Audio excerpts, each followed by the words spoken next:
This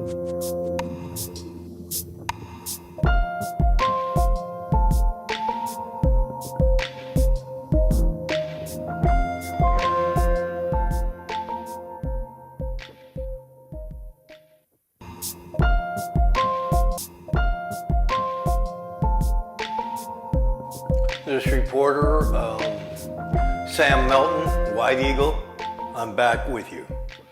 We have another Just Say No's news update. You are watching and listening to the Electronic Intifada. I am John Elmer. This is the Resistance Report on day 1028 of Israel's genocide in Gaza, day 153 of the U.S.'s illegal aggression against Iran. I am reporting this on the afternoon of Thursday, July 30th, and things are, as always, moving quickly. We will get into that more on the show. Let's take a look at the maps, as we always do. Again, this war was started, as Craig pointed out, with the supreme international crime of aggression, but by the Israelis and the Americans that launched the war on February 28th. More than 10,000 U.S. Airstrikes on Iran, a comparable number of missiles and drones launched from Iran towards a couple dozen U.S. bases across the region, particularly, as you see on this map in the far left, Kuwait, Bahrain, and beside Bahrain there, the peninsula of Qatar, repeatedly hit, and then Jordan over along the border with Israel further to the west have made up the thrust of the targeted bases.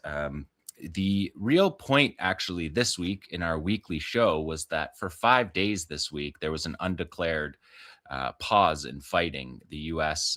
stopped after 13 straight nights in the middle of July till this week, 13 straight nights of attacks that were responded to by the Iranians. And then after the final response to the final U.S. Attack, overnight attacks, the U.S. were doing the nightly attacks.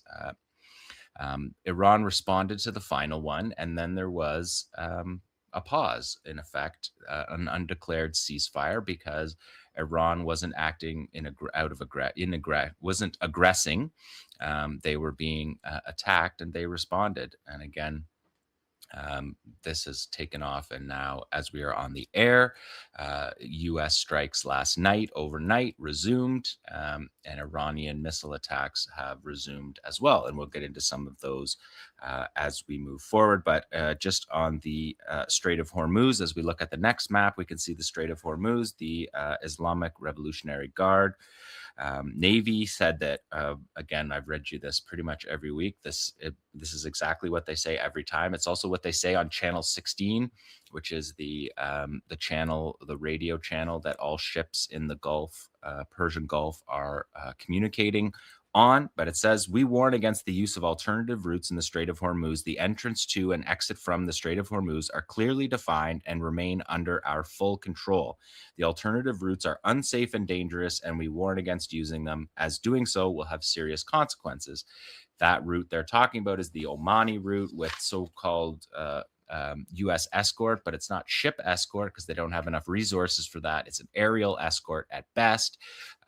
It's also a hotline that ships that are about to get struck by Iranian projectiles for violating Memorandum of Understanding number 5 are attacked in that channel. And the crossings of the Strait of Hormuz have become a trickle.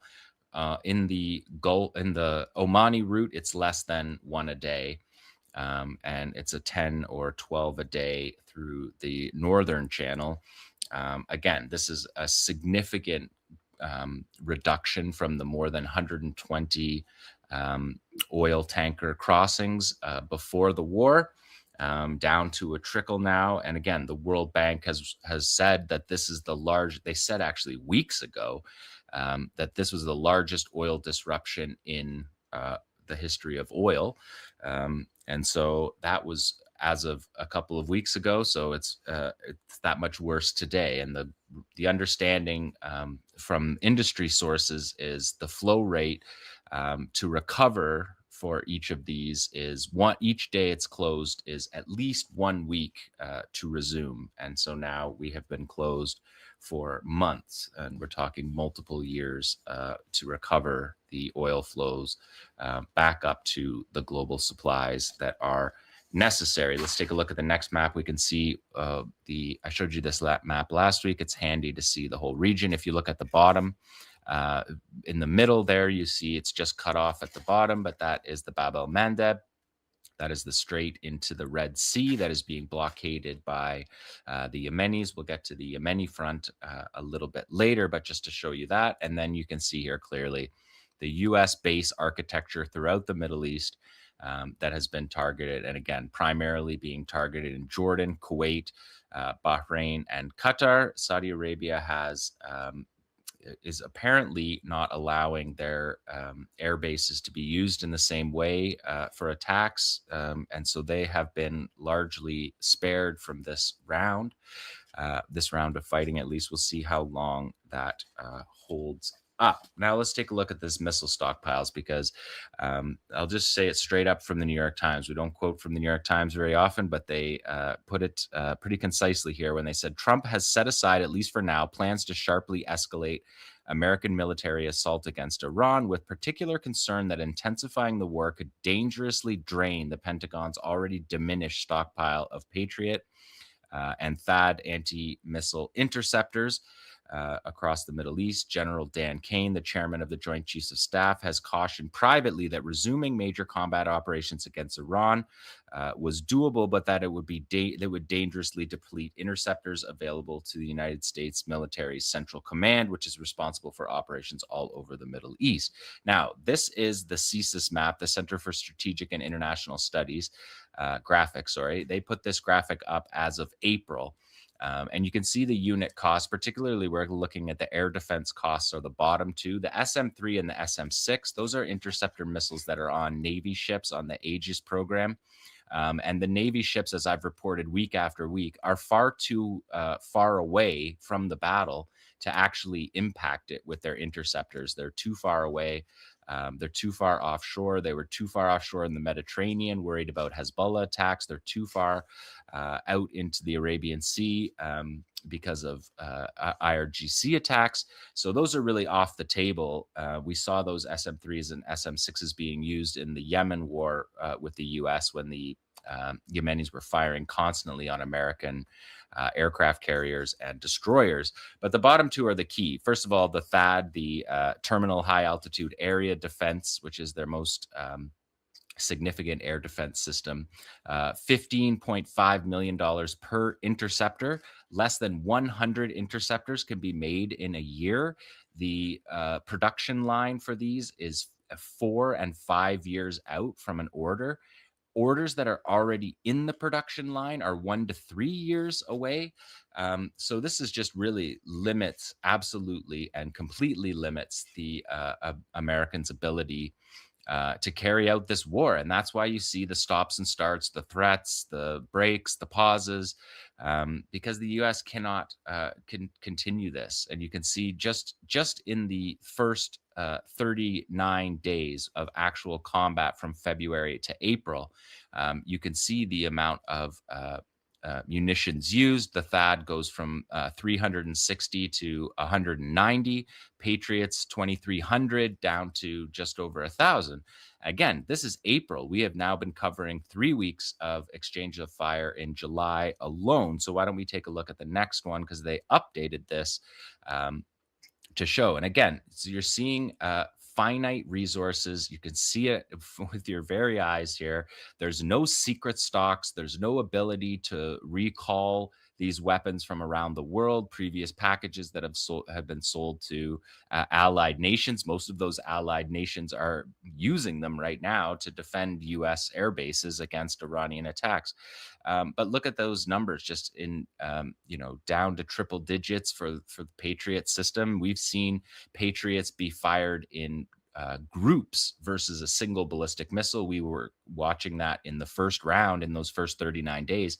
I showed you videos where we were counting 5 interceptors for a single missile. So this is just not sustainable for the United States.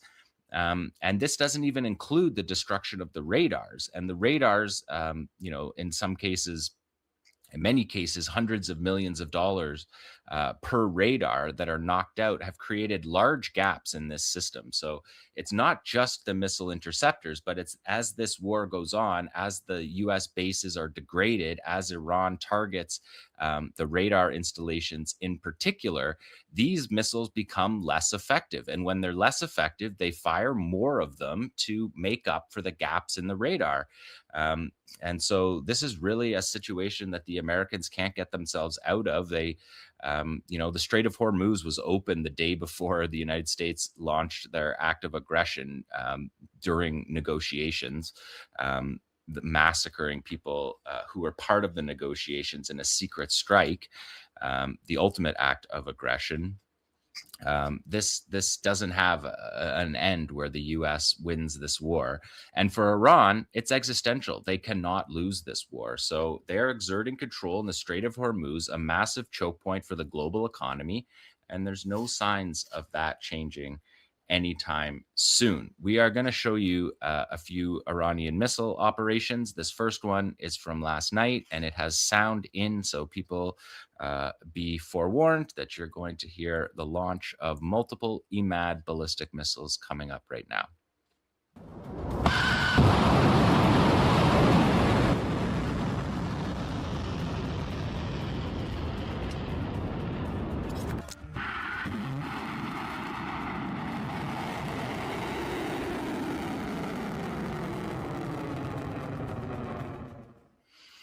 So that is an EMAD liquid fuel ballistic missile traveling at 8,600 miles per hour. As Trump pointed out today, he seemed really impressed by that.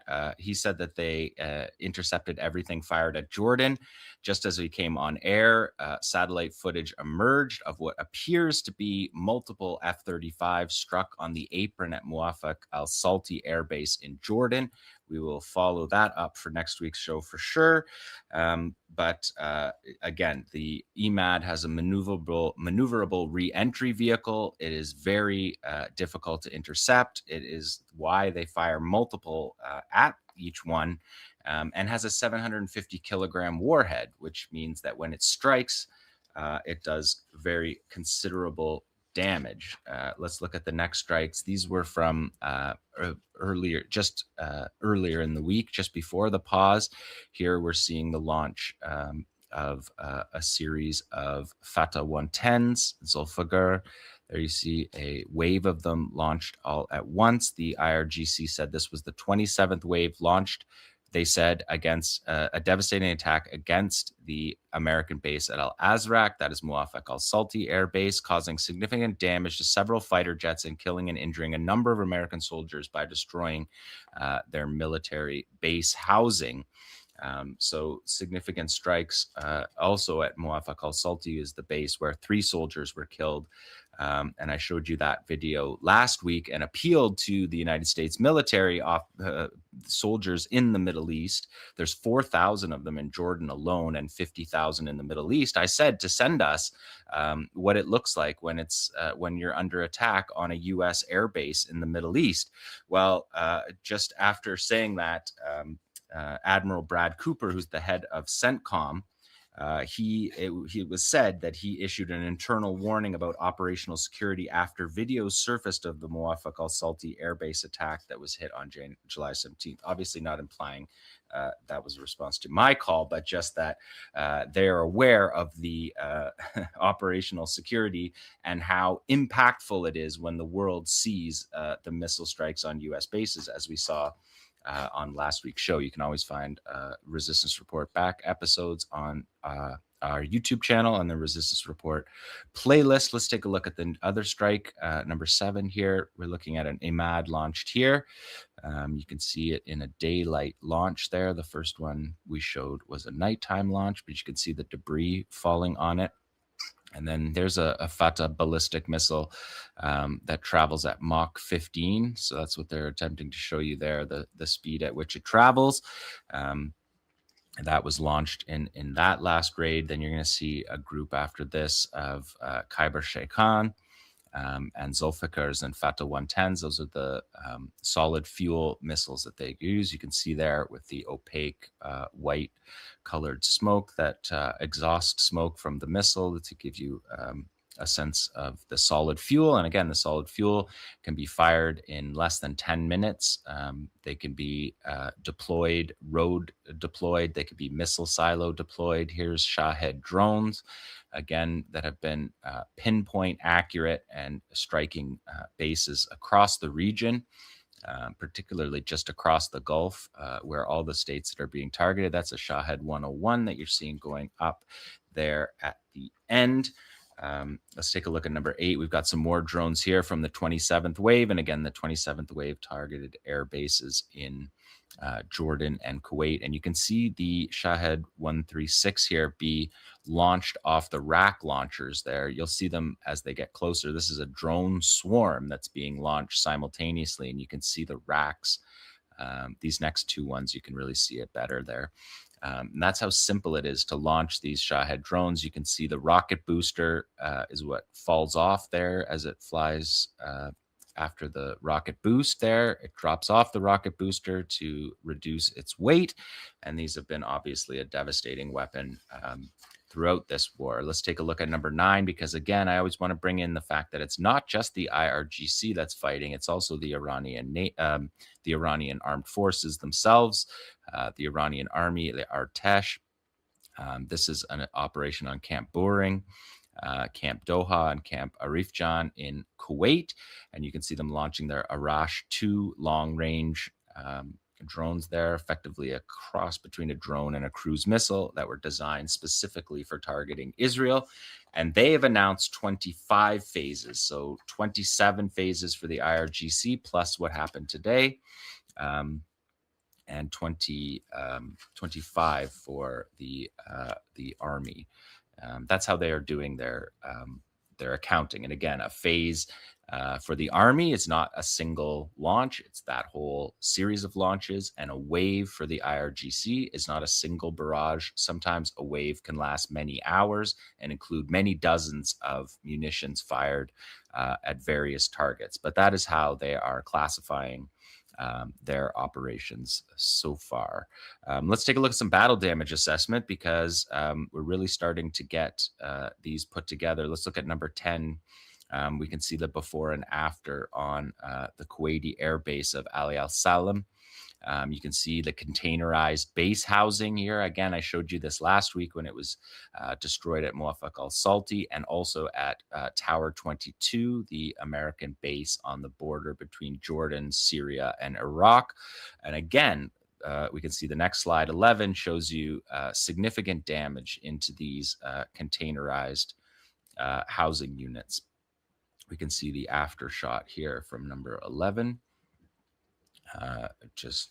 Maybe they're empty. Maybe they're all empty every single time they're hit, because we know the numbers that are coming out are not accurate, although the U.S. did update their casualty database to over 200 just in the July exchanges of fire. After that is on top of the more than 450 from the first stage of the war, the first 39 days from February till April. Let's take a look at number 12, because you can see the way that that we can use this SOAR atlas, this 3D atlas, to show you this destruction on the base using multiple maps here that you can see the containerized housing destroyed. On last week's show, I showed you this containerized housing on bases in Germany. This is how the U.S. Houses their troops. And we know just before coming on air that satellite footage revealed battle damage at Ali Al Salam Air Base, the same air base at the hangars of their MQ-9 Reaper drones. We'll have to follow that up for next week and get you visuals on that and on the strike on Muwafaq al-Salti air base that apparently targeted 3 F-35s on the apron. Let's take a look at number 13 now. This is King Faisal Air Base, and this just gives you a sense of the size of the base.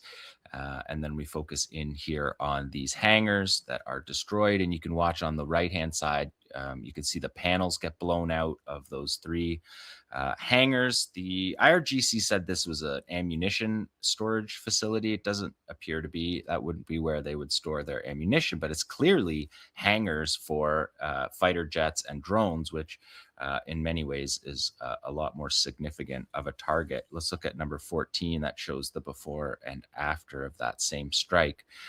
Here on the hangar, you can see the vehicles around it, and watch it get blown out in this next one. 15 shows the after effects, and again, you can see the blowout panels on that as well. So these satellite images that the Iranians are giving to add into the mix of the SOAR 3D Atlas effects, which was launched just over a month ago and has been a real asset after the United States banned all commercial satellite companies from distributing battle damage in the Middle East. But those same satellites are allowed to show you battle damage in Iran.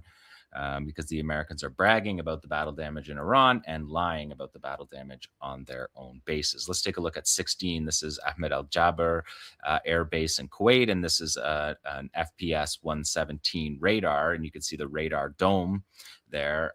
And the IRGC said, continuing the Dark Night campaign against U.S. air defense systems and radars in the region, they struck and destroyed one early warning radar, one missile defense radar system, and one FPS 117 radar, and one Patriot air defense missile system, and a satellite communication system related to the U.S. military air defense, all located at Ahmed Al Jaber base in Kuwait. So those F-117, FPS 117 radars, I'll show you this in the next slide, number 18. This is the original GE slide from the Cold War. This is a poster of them advertising this type of radar, and you can see a cross section of what the previous map just showed you as a radar dome, and whenever we see that, it just looks like a white ball.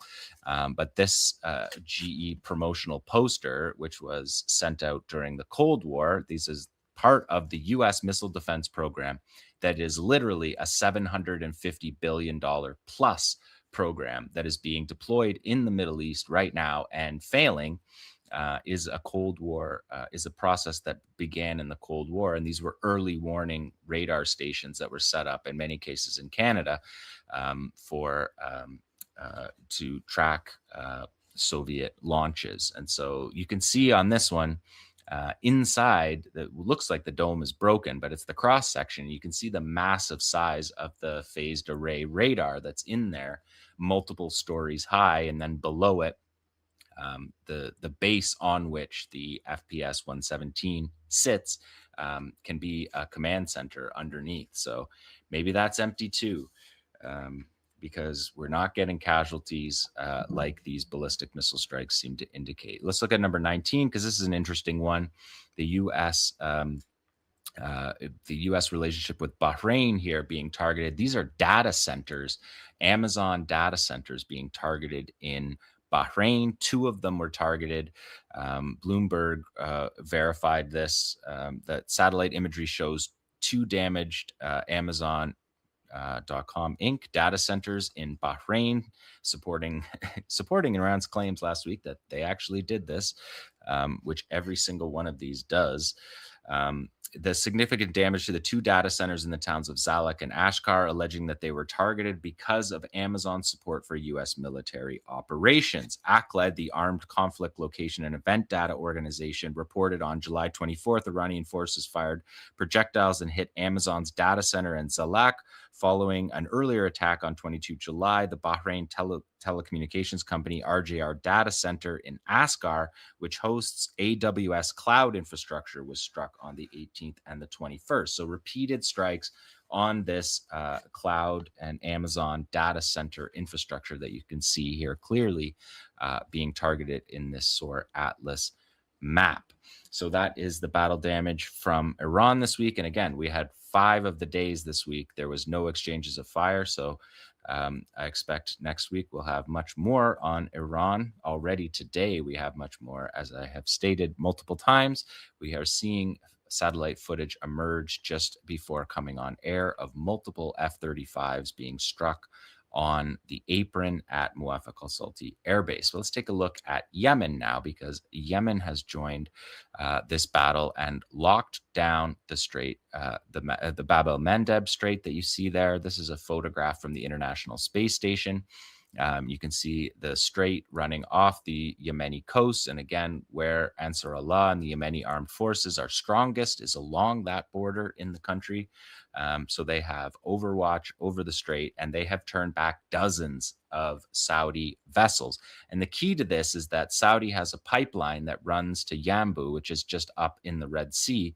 And that pipeline was supposed to be a way to bypass the Strait of Hormuz with 4 to 6 million barrels a day. Probably on the lower end of that. I think the higher end is the wish casting. But in any case, some several millions of barrels, in addition to the Strait of Hormuz being taken off the oil market globally. And the Iranians are backing this. The head of the Quds Force said that lifting the 11-year blockade on Yemen is a legitimate and humanitarian demand for the oppressed people of that country of Yemen. General Ismail Khani said lifting the 11-year blockade is necessary. And the other thing that's interesting about this is the fact that the Saudi ships are very large crude carriers that are being loaded at Yanbu. And they're loaded too heavy. They're too deep to go through the Suez Canal. And so they're essentially, they either have to go with a lower flow rate, multiple ships, whatever the oil equivalent of roll on, roll off, they have to put it on a ship in Yanbu, take it to the edge of the Suez Canal, unload it onto a different ship, send that ship through, unload the other half onto another ship, send that ship through, get through the Suez, and then reload them.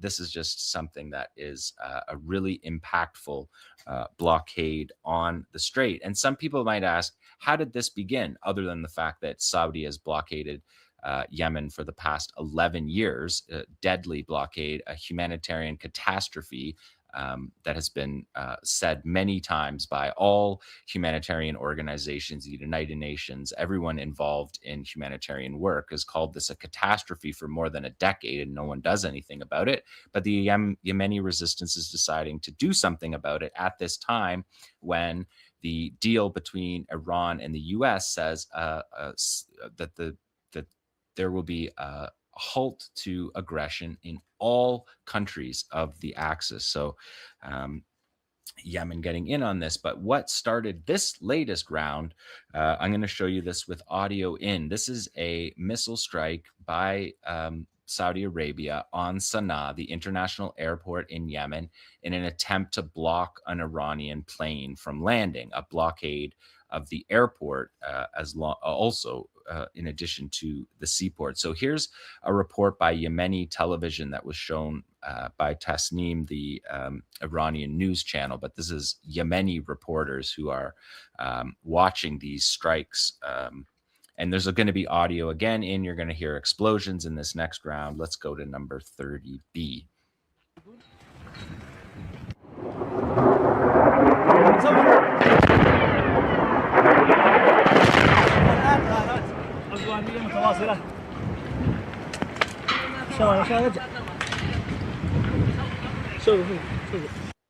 That falling debris that you can hear is always the telltale sound of authenticity. You can watch here. These are standoff Storm Shadow air-launched cruise missiles, multi-million-dollar cruise missiles, and they launched 10 of them, more than 20 million, to try to stop this landing, but they failed. They didn't even hit their targets, as you can see in that. They're just hitting the runway. But that is what led Yemen to respond, a blockade for a blockade. And in response, the Yemeni armed forces attacked Saudi Aramco, their major oil facilities in Yanbu and Jazan.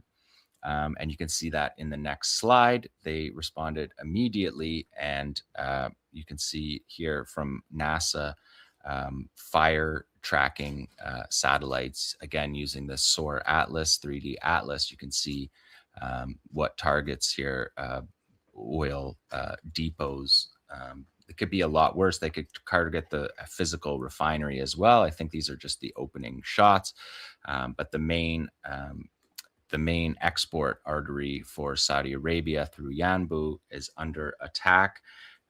As a result of that first video that I showed you. If we look at 32, we can see the UK Maritime Transportation Organization, trade operation, run by the UK Navy. You can see this is a ship, a Saudi very large crude carrier being turned around. The notice from the UK MTO says, has received a report of suspicious activity. The master of a tanker has reported hearing an explosion while transiting the southern Red Sea. The report confirms that the crew and the vessel are safe. No environmental damage has been reported. The vessels are advised to transit with caution, but that vessel turned around like several dozen others have turned around so as not to be fired on by the blockade that is being enforced by the Yemenis. And also this week, if we take a look at 33, you could see the Yemeni armed forces here downing Bayraktar Raider drone, the Akinja, which is a strategic $30 million plus high altitude, long range drone.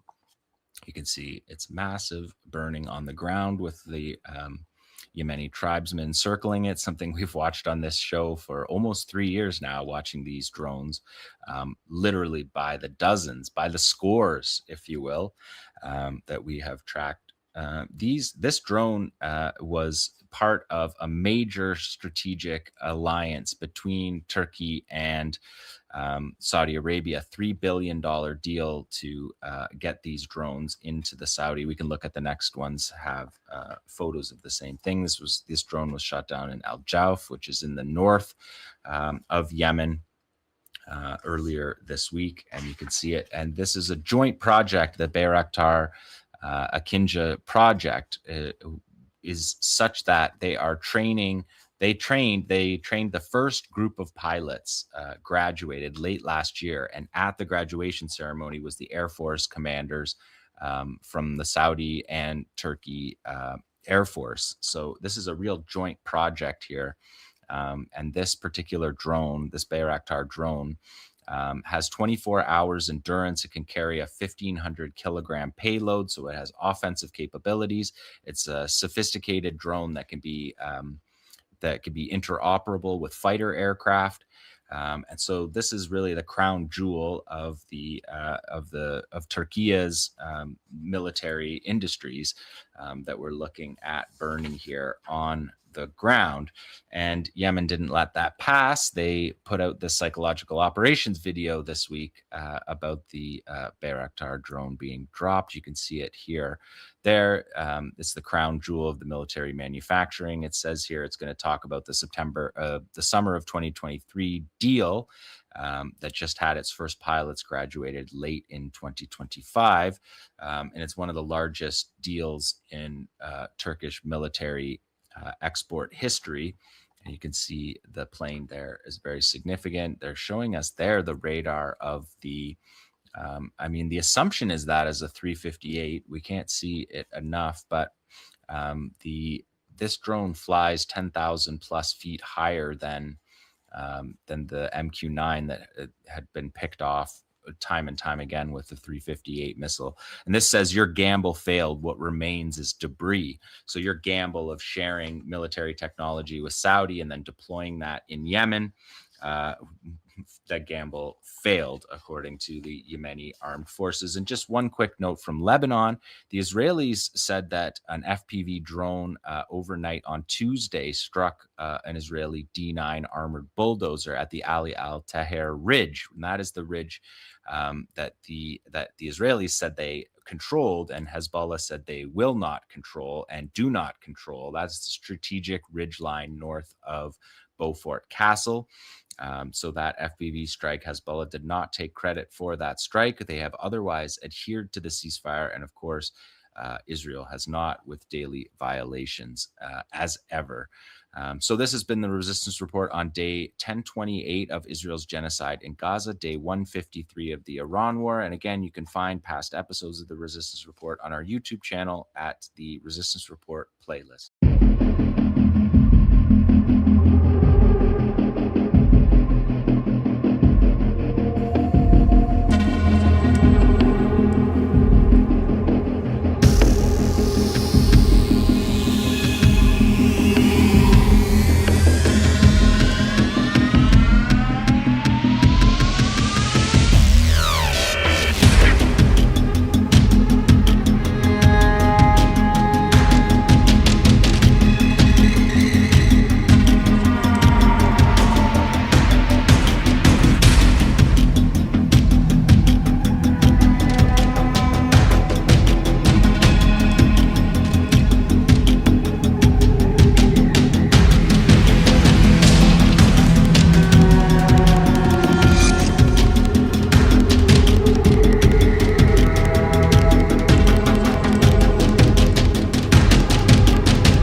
that despite the conflict in Iran, it has been Washington, Tehran, and the Gulf states in the news, rather than Jerusalem.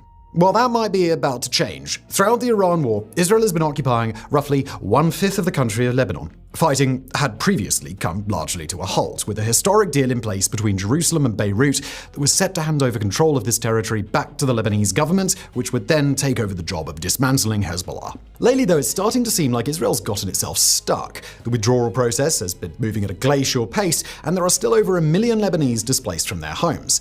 And Hezbollah has recently restarted its attacks on the IDF. Just last week, Israel expanded its evacuation orders for the first time since June, a clear sign that they're realizing they might even have to expand their operation. But the IDF has been struggling against Hezbollah, given the group's affinity for drones. And given that their last occupation of Lebanon ended up lasting 18 years, Israel might once again be embarking on a forever war.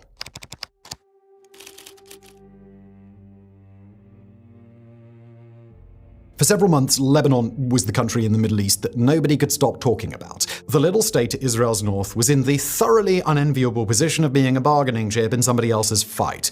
Hezbollah, a group loyal to Tehran, had dragged the country into a war with Israel on Iran's behalf. When the Americans and the Islamic Republic finally put a memorandum of understanding together, one of the things Tehran got out of it was a promise that Israel would stop shooting inside Lebanon. Recent history spoiler alert, that memorandum wasn't exactly long-lived, and Lebanon's government was determined to avoid allowing Iran to present itself as a protector against Israel. They began direct negotiations with Jerusalem for the first time in over 4 decades, and it ultimately resulted in a deal after a long, and when we say long we mean long, negotiating period. That deal was a milestone in and of itself. It was the first of its kind between the two countries, which have no diplomatic relations and are still technically at war.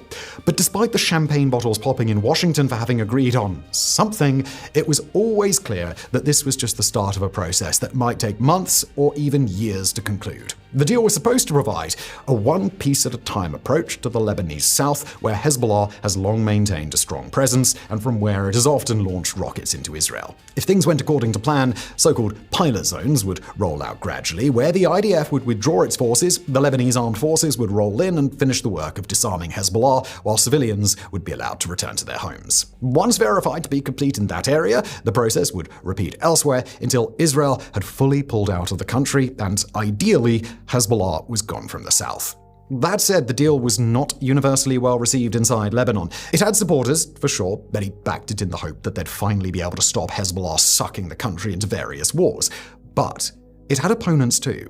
Some of the pushback came from the usual suspects. Hezbollah itself, you'll be shocked to hear, was not particularly pleased. A bigger loss for the Lebanese government, though, was Speaker of Parliament Nabir Berri, leader of the Amal movement, the other Shiite party, which is often allied with Hezbollah, but also has differences with the group, especially when it comes to, destroying the country for Iran. He, along with Hezbollah, raised several concerns about any deal before it was even finalized back in June, pointing out that there was no timetable for this process, nor were there any definitions on how big these pilot zones were going to be. Lebanon is a small country, but even in a nation smaller than Connecticut, a town-by-town withdrawal plus disarmament plus inspection would take roughly a bazillion years. He also was concerned that Israel could simply choose areas that were within the so-called yellow zone, where Jerusalem claimed to have the right to occupy for its own security, but didn't actually occupy. If they went that route, the LAF would essentially be expected to deploy to areas it already controlled and get to work disarming Hezbollah there, while Israel wouldn't have to lift a finger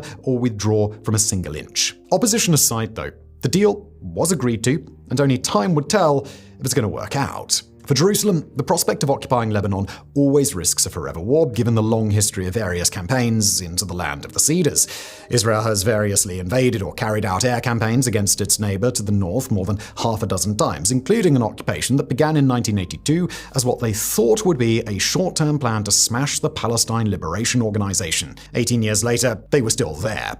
While the original mass occupation force has been cut down over the years to just a few thousand soldiers, the effort wasn't particularly successful. Hezbollah replaced the PLO as Israel's primary persona non grata in the 1980s, and 40 years later, they are still there. So why would this time be any different? Now, before we answer that question, just a moment to tell you all about the coolest new changes we've made at Fronts.co.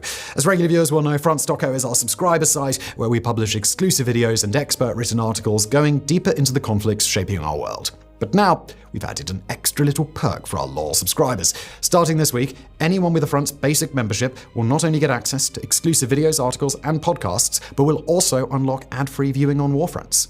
Yep.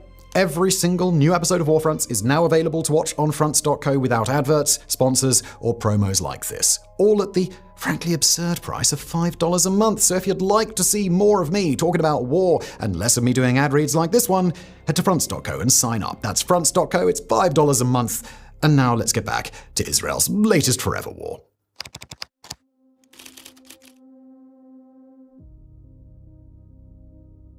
While implementation of the deal did proceed, it was at an absolutely glacial pace. The first pilot zone was announced by the State Department in conjunction with Jerusalem and Beirut on July the 20th and was set to include 3 villages in the Lebanese south: Fron, Shrifa, and Zotar al-Garbea.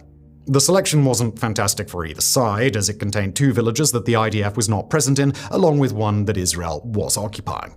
Nevertheless, progress is progress, and the LAF deployed to all 3 within 24 hours and got to work on securing the area. Prime Minister Nawaf Salam himself had a bit of an Iwo Jima moment when he was able to plant the Lebanese flag inside Zotar al-Garbea once the IDF had withdrawn. A bit more or less where things stand today, more than 2 weeks later. The LAF has turned up a few Hezbollah caches in the area, but other than that, it's been radio silence. That is until July 29th. You didn't think we were going to leave you with peace here on Warfronts, did you? It's called Warfronts, after all. On July the 29th, Hezbollah decided that they'd had enough and put their drones back in business.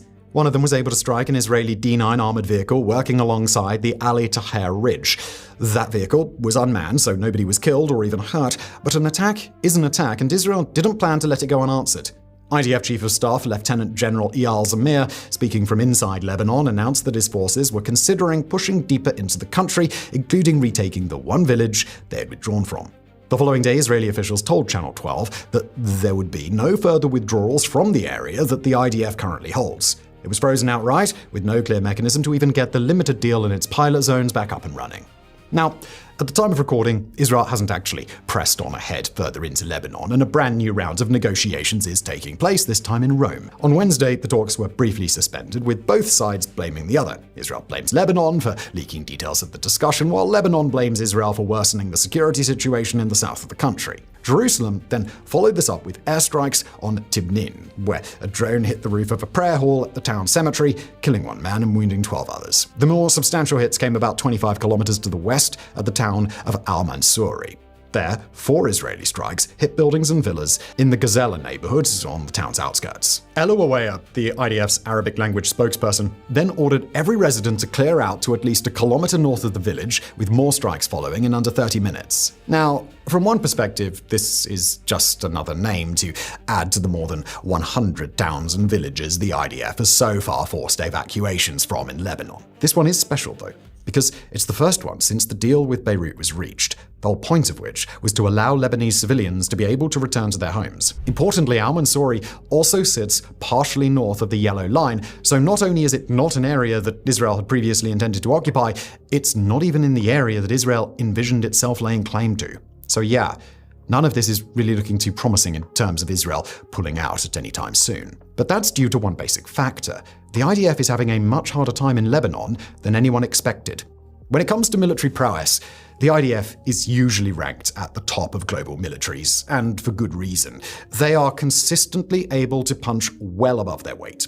The occupation of Lebanon so far, though, has been unusually challenging for Jerusalem. There were around 1,200 separate attacks by Hezbollah on IDF positions between the time they rolled into the country in March and the start of July, so the overall number is even higher now. Of those attacks, just about half of them have taken the form of fiber-optic FPV drones, most of which are the same Iranian-inspired design that have been wreaking havoc across the wider Middle East. So Jerusalem isn't exactly alone in this struggle, but they are uniquely exposed in the sense that they've actually signed up to be in the line of fire, and they are uniquely old school when it comes to the response to drones. For the better part of 4 months now, the Israeli Defense Forces have been relying on shotguns and netting to intercept Hezbollah's drone strikes. These are tried and tested ways to take out drones, but they're also very primitive. and the sheer scale of Israel's reliance on them seems to indicate that they have nothing better or more high-tech up their sleeves, likely because they never even realized drones would be a problem. Just how flat-footed this caught Jerusalem is best captured by a single document from the Defense Ministry's Research Directorate, which published an open call for solutions to the FPV drone situation, essentially asking anyone in Israel with an idea to please come forward. Now, in fairness, allowing for innovation on the battlefield is not a bad thing, especially from soldiers who are on the front lines and inherently have skin in the game. Militaries that don't listen to that sort of stuff can face stagnation issues all their own. But what this does show is that the IDF really just didn't know what they were getting into when it came to invading Lebanon. Given just how close Hezbollah is to Iran, it should have been obvious that they might have picked up some advice on drones. Yet even without the Tehran connection, it's been blindingly obvious that drones are becoming a serious issue in wars across the planet. I mean, when jihadist groups in the Sahel are utilizing drones, it doesn't take a genius to figure out that one of the best-funded non-state groups in the world might also be able to get their hands on them. Israel will, in all likelihood, catch up and get something rolling out. But the best that Netanyahu has been able to offer are vague assurances of the project being well underway, but that it will take time. Check back in another day. That sort of thing.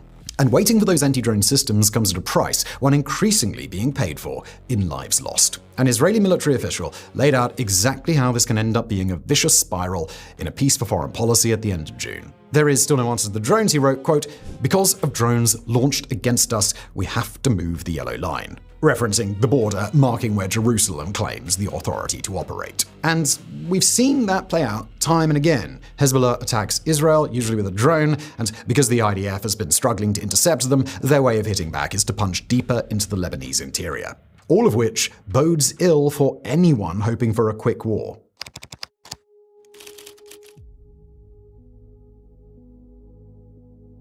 Now, we opened today's episode discussing the conspicuous absence of Lebanon and Israel from international headlines all of a sudden, and it has been a sharp pivot. For the first few weeks that the Memorandum of Understanding was still standing between Iran and the United States, Tehran was in a maximalist position to do something that would have seemed impossible just a few years ago: drive a wedge between the US and Israel.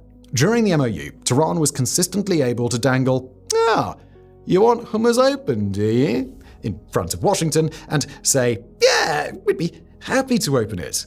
Just get Israel to behave." It was remarkably effective. For a while, we were seeing nearly weekly spicy phone calls between Trump and Netanyahu, including the now infamous, "You're crazy, everybody hates you, everybody hates Israel over this," quote. Jerusalem ruled out a complete withdrawal from Lebanon, no matter what Washington was willing to throw or scream at it, but the calls did have some effect. After the worst of them, Netanyahu dialed back the Israeli Air Force's strikes in Lebanon, especially in the capital of Beirut. Trump also claimed to have succeeded in turning around an Israeli ground strike force on Beirut itself, a sharply escalatory move that would have risked collapsing the peace negotiations outright. By pivoting to take such a maximalist position on Hormuz, though, essentially a tolls above all else approach, Tehran has blown that ability. Netanyahu recently visited the White House, and he and President Trump seem to have made up, on the surface at least. This has bought Jerusalem breathing room to continue their campaign in Lebanon for as long as they'd like, and if the speed of withdrawals that we've seen are any indication,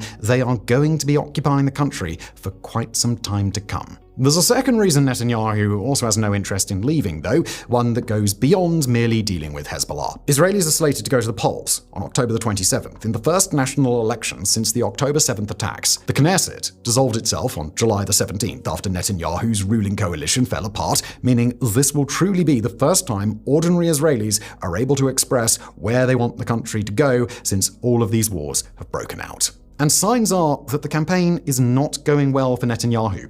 A mid-Gam poll published on August 4th had Likud at 23 seats, tied with Gadi Eisenkot's Yashar party, while Channel 12 put Yashar a seat ahead in late July. Given the enormous number of parties in the Knesset, coalitions are baked into the equation. But that's where the maths is starting to look even worse for the Israeli PM. The opposition bloc is polling at 69 against his coalition's 51 out of a total of 120. Things start to look even worse when you look at Eisenkot's resume. He previously ran the IDF, which means that this election is going to come down to security, security, security. Pulling soldiers out of southern Lebanon in September under a deal that leaves Hezbollah's weapons exactly where they are would get read at home as a concession rather than as implementing an agreement Netanyahu signed. The PM has similarly been under fire from both Yair Lapid, who is effectively to his right, and Naftali Bennett to his left, much of which centers on security matters as well. The two have actually formed a new bloc party called Together, with the explicit intention of making sure the country's next PM is not Netanyahu. Regardless of how the election goes, though, nothing short of a full disarmament of Hezbollah is going to be acceptable to Israeli voters, meaning that all those IDF soldiers in southern Lebanon should probably prepare for a long stay. Only time is going to tell if it breaks the previous record of 18 years. Thank you for watching.